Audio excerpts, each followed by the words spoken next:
Well, then universal design came into effect, and that started with architecture. Some architects realized that if you're designing a building, most of the time you think a little bit about the ADA and other federal laws or rules for designing a building related to access for people with disabilities.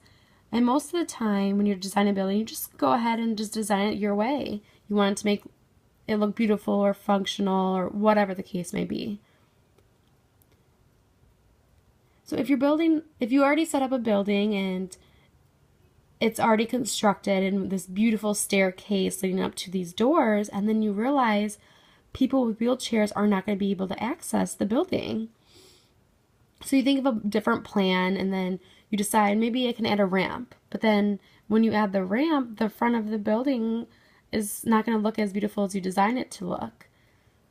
Most of the time, architects will add a ramp, but it'll be on the side of the building or in the back of the building.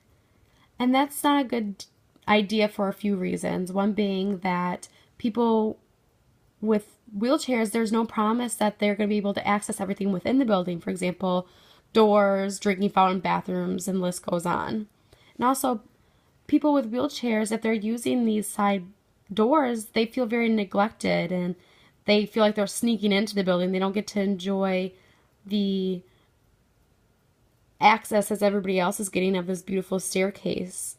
So things like that you have to take into consideration. So if you're designing a building, you need to have the thoughts and considerations of everybody in mind. For example, people with wheelchairs, you need to build a ramp ahead of time. People who are deaf, you need to add an FM system or things like that so they can access things. Or people that are blind, you need to include Braille in the building. So you need to take all these things into consideration when designing a building. It needs to be a more open or natural concept or everyday access for people. So architects took universal design into effect, and then also the next people that did it were people involved in the technology or computer systems. And the internet is just amazing. You have different programs and different ways to connect with everyone around the world. You have different programs like dictionaries, MapQuest, and the list goes on and on. And there's different ways that you can use the internet, but for people who are blind, they can't see these things, so how do they access? Or deaf people, they can't access the sounds in the computer. So universal design related to the computer for the web page and the software, they try to make it accessible for everyone, but really that's a lofty goal. It's not very possible to make everyone accessible for every program.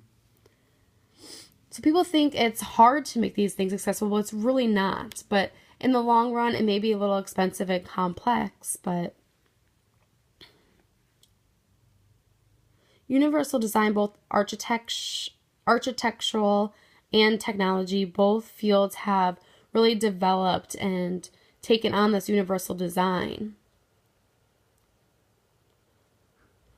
Now education has realized that universal design may apply for education as well.